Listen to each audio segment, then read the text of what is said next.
wakuje hapa kutulinda, kuweka amani, lakini wanakuja hapa kuleta fujo.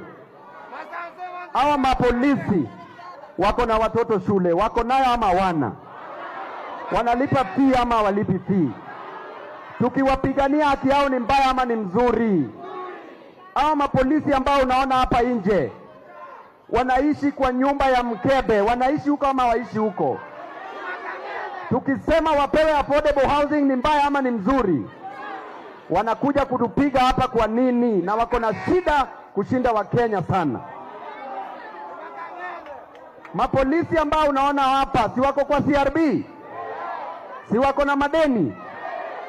Lakini tukikuja hapa kuwapigania wanatumwa ili waharibu mkutano yetu. Ushenzi si ushenzi, upuzi si upuzi. Mapolisi ambao unaona hapa, hawa mapolisi ukiona mishahara yao iko chini sana, na sisi tunasema serikali waongezee mishahara. Tukiwaambia hivyo wanakuja hapa na tear gas. Ujinga si ujinga, upuzi si upuzi.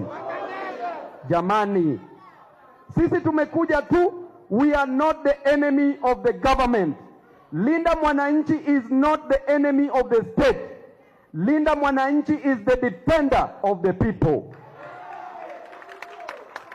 Linda Mwananchi is protecting the rights of Kenyan citizens. Linda Mwananchi is fighting for justice on behalf of Kenyans.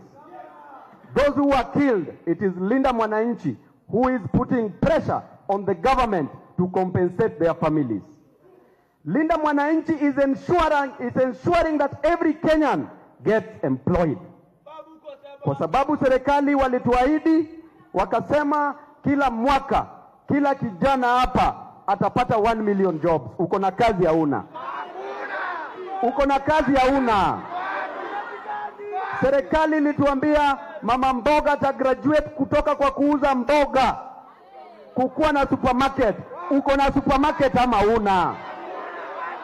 Uko na supermarket ama una? Serikali ilituambia yule bodaboda rider atawacha kudrive hiyo bodaboda, kuride bodaboda na awe na matatu. Uko na matatu ama una? Uko na matatu ama una? Kwa hivyo tunasema shetani na mimi siku ya leo NDC imeitwa kule Ngong Road. Hiyo NDC imeitwa huko ni illegal NDC.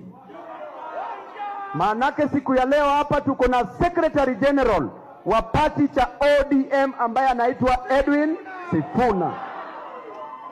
Katika katiba cha ODM ni Sifuna ndiye anafaa aite NDC. Na Sifuna, NDC yenye amaita ni hii ama sio hii? This is the only NDC that we have. Baba alipofariki, Wakenya wenzangu